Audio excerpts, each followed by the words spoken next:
ఫిబ్రవరి 13. ఒకరినొకడు ప్రేమించుట విషయంలో తప్ప మరేమియూ ఎవనికిని అచ్చి ఉండవద్దు. రోమా 13:8. మనం ఈ వచనాన్ని అన్ని రకాల అప్పుల మీద ఆంక్షగా తీసుకోవాల్సిన అవసరం లేదు. మన సమాజంలో మనం phone bill, gas, current bill, నీటి పన్ను వంటి వాటి నుండి తప్పించుకోలేం. అలాగే కొన్ని పరిస్థితుల్లో నెల నెల కొంత సొమ్ముని అద్దెగా చెల్లించడం కంటే తాకట్టు మీద ఇల్లు కొనుగోలు చేసి ఆస్తి విలువను పెంచుకోవటం మంచి విషయం కావచ్చు. మరియు ఈ రోజుల్లో కొన్ని అప్పులు చేయకుండా వ్యాపారాన్ని నడపడం అసాధ్యం. కానీ ఈ వచనం నిశ్చయంగా ఇతర పద్ధతులని నిషేధిస్తుంది. తిరిగి చెల్లించే అవకాశం తక్కువగా ఉన్నప్పుడు అప్పు చేయడాన్ని నిషేధిస్తుంది.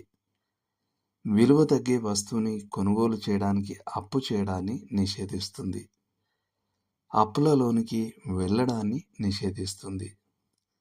అవసరం లేని వాటి కోసం అప్పు చేయడాన్ని నిషేధిస్తుంది.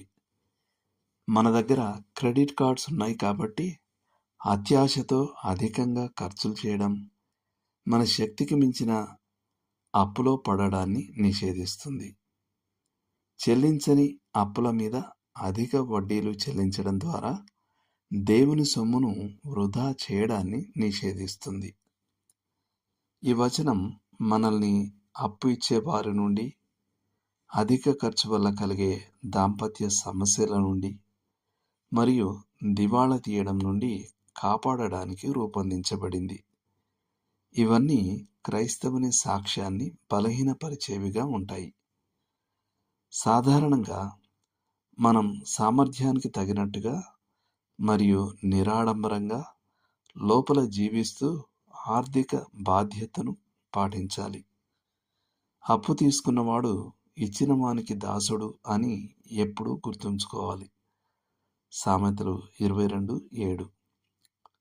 క్రైస్తవునికి ఎప్పుడు అసలైన రుణం ఏమిటంటే ఒకరినొకరు ప్రేమించే బాధ్యత.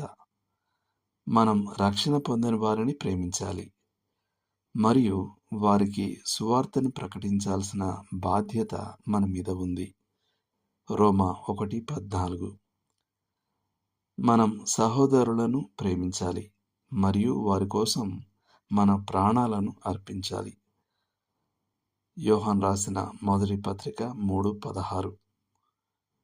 ఈ రకమైన రుణము మనల్ని చట్టప్రకారంగా సమస్యలలోకి తీసుకెళ్లదు. బదులుగా పౌలు అంటాడు, అది ధర్మశాస్త్రాన్ని నెరవేర్చడమని. దేవుడు మిమ్మును దీవించునుగాక. ఆమెన్.